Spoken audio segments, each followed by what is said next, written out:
오늘 우리에게 주시는 하나님의 말씀은 사무엘하 6장 16절에서 23절까지 말씀입니다.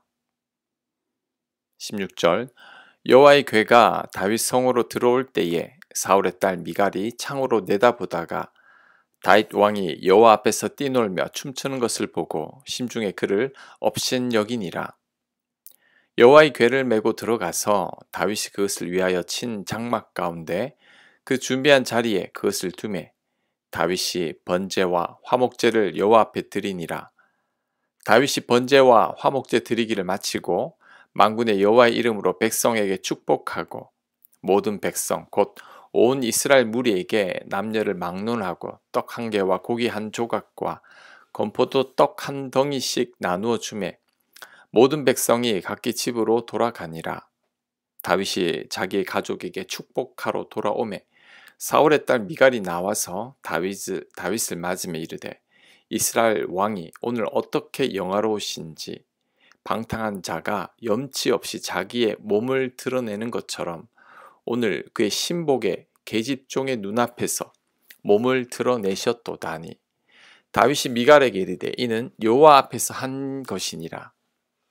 그가 네 아버지와 그의 온 집을 버리시고 나를 택하사 나를 여호와의 백성 이스라엘의 주권자로 삼으셨으니 내가 여호와 앞에서 뛰놀리라. 내가 이보다 더 낮아져서 스스로 천하게 보일지라도 네가 말한 바 계집종에게는 내가 높임을 받으리라 한지라. 그러므로 사울의 딸 미갈이 죽는 날까지 그에게 자식이 없으니라. 아멘. 여호와의 언약궤가 드디어 다윗 성으로 들어왔습니다.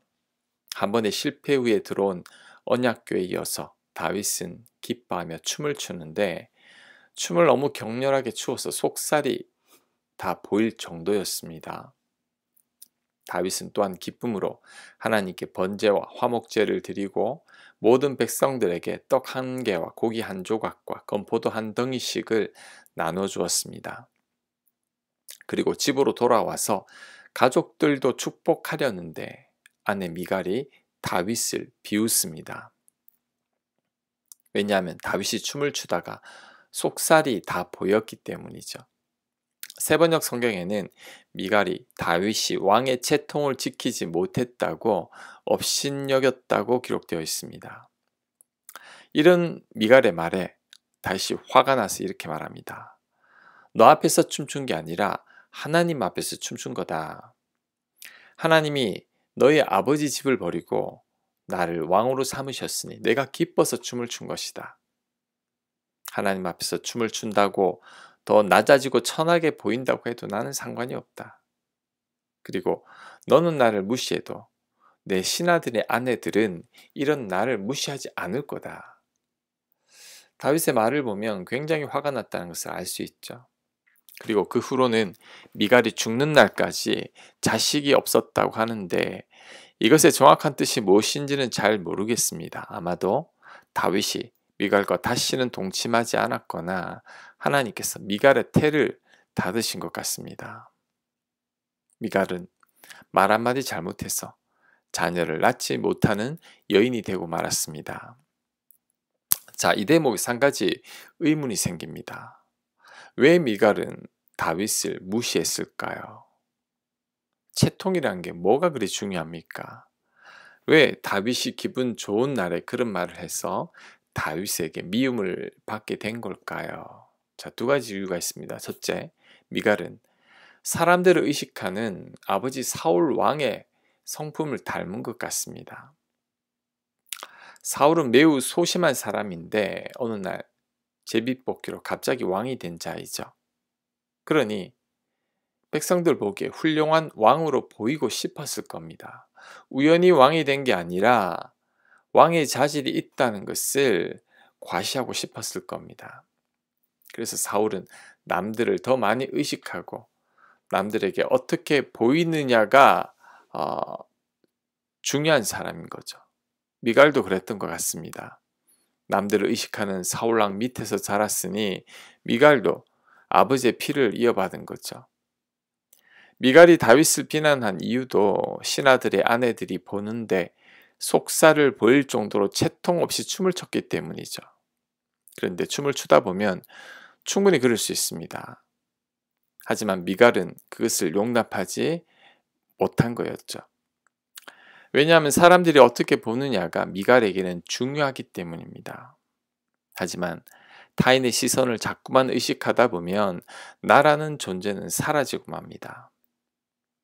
사람들 눈에 보이는 내가 중요하기 때문에 있는 모습 그대로의 나로 살아가지 못하게 합니다. 이중적인 삶을 살게 하고 가식적인 삶을 살게 하죠. 결국 이런 삶은 과도한 스트레스를 주게 됩니다. 사울 왕이 그래서 불행하게 산 거죠. 사울은 사람들 눈에 자신이 최고로 보이기를 원했죠. 하지만 자신보다 더 인기가 있고 뛰어난 다윗이 나타나자 자신은 이인자로 밀려나게 됐습니다. 사울은 그것을 용납할 수가 없었던 거죠. 게다가 다윗보다 자신이 더 뛰어난 사람으로 보여야 하는데 그게 안 됩니다. 그러니까 더 많은 스트레스를 받은 거죠. 결국 다윗을 죽이고 싶을 정도로 미워하게 됐습니다. 평생을 다윗 꽁무니를 쫓다가 비참하게 최후를 맞이하고 말았죠. 타인의 시선을 의식하며 사는 자들은 사울과 같은 삶을 살 가능성이 큽니다. 그러니 우리는 절대 그래서는 안 됩니다. 우리는 우리 자신을 소중하게 여기고 우리 자신을 존중해야 합니다.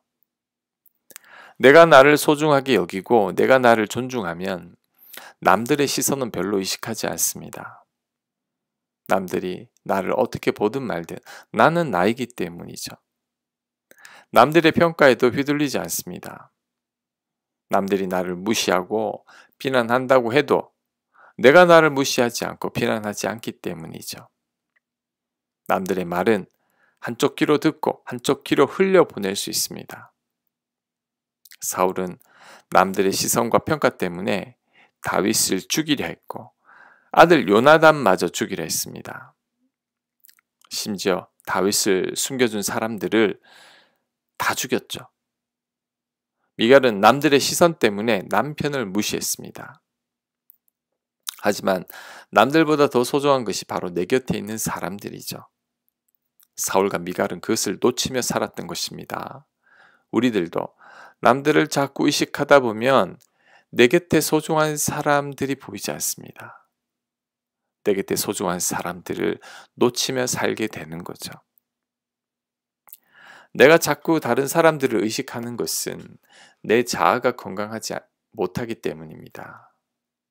내가 나를 존중하는 자존감이 낮기 때문이죠. 이럴 때는 먼저 내가 나를 사랑해야 합니다. 남들이 나를 뭐라고 하든 내가 나를 소중하게 여기고 존중해야 합니다. 내가 나에게 좋은 말을 하고 내가 나를 격려해야 합니다. 내가 나를 귀하게 여겨야 합니다. 내가 세상에서 가장 소중한 사람이라는 것을 늘 상기시켜줘야 합니다. 이렇게 되면 남들의 시선이나 평가는 나에게 전혀 영향을 주지 못합니다. 왜냐하면 남들의 시선이나 평가보다 내 스스로의 시선이나 평가가 더 중요하기 때문이죠. 자꾸만 사람들을 의식합니까? 사람들의 말 한마디에도 심하게 휘둘리고 있습니까? 내가 나를 사랑하기만 하면 됩니다. 내가 나의 길을 살려줘야 합니다. 그럴 때 더 이상 사람들을 의식하지 않게 될 것입니다. 자, 그리고 미갈이 다윗을 업신여긴 한 가지 이유가 더 있습니다. 부부 사이에 뭔가 문제가 있기 때문이죠. 다윗이 광야 생활을 할 때 미갈과는 거의 10년 넘게 떨어져 지냈습니다. 이때 미갈은 이미 다른 남자와 결혼을 해서 행복하게 살고 있었죠. 그런데 다윗이 왕이 된 후 강제로 헤어지게 하고 미갈을 데려온 겁니다. 게다가 미갈이 막상 와보니 다윗의 아내가 많습니다. 자신은 그 많은 아내 중 한 명일 뿐이죠. 그러니 남편 다윗에게 불만이 생기는 겁니다. 그러다 보니 남편과의 관계가 좋지 않죠. 남편을 업신여기게 된 겁니다. 만약에 미갈이 다윗과 관계가 좋았더라면 다윗을 업신여기지 않았을 겁니다. 하지만 관계가 좋지 않으니 다윗이 기뻐서 춤을 추는 것도 예쁘게 보이지 않는 거죠. 사랑할 때 눈에 콩깍지가 씌지만 사랑이 식으면 그 콩깍지가 다 벗겨진다고 하죠. 그래서 상대의 허물이 자꾸만 눈에 들어오는 겁니다. 하는 짓마다 다 마음에 들지 않는 거죠. 지금 누군가의 허물이 자꾸만 눈에 들어오고 하는 짓마다 자꾸만 밉다면 먼저 그 사람과의 관계를 회복해야 합니다. 내가 그 사람에게 뭔가 불만이 있는 겁니다. 그 불만이 무엇인지 먼저 알아차리고 그 불만을 없애야 합니다. 관계가 좋지 않으면 한쪽으로 치우친 생각만 합니다. 아무리 예쁜 짓을 해도 예뻐 보이지가 않죠. 이미 내 눈은 안 좋게 치우쳐져 있기 때문이죠. 그러니 관계 회복이 더 우선입니다. 그래야 무슨 짓을 해도 내 눈에 거슬리지 않게 됩니다. 심지어 상대의 미운 면도 선하게 보일 것입니다. 아멘. 묵상과 적용 질문입니다. 나는 남들의 시선이나 평가에 어떻게 반응하고 있는지를 생각해 봅시다. 남들이 뭐라고 하든 간에 내가 나를 존중하고 소중히 여기는 생각을 하고 말을 해 봅시다. 최근에 누군가 자꾸만 마음에 들지 않는다면 언제부터 그런 마음을 품게 되었는지를 조용히 성찰해 보시기 바랍니다. 그 정확한 원인이 무엇인지를 생각해 보시기 바랍니다. 그럴 때 내 미움의 원인을 발견하게 될 겁니다. 기도합니다. 내가 나를 더 사랑하고 존중하게 하옵소서. 남들이 뭐라고 하든지 간에 내가 나를 귀하게 여길 수 있도록 은혜를 베풀어 주시옵소서. 또한 내 안에 미움의 원인도 깨닫게 하여 주옵소서. 예수님 이름으로 기도합니다. 아멘.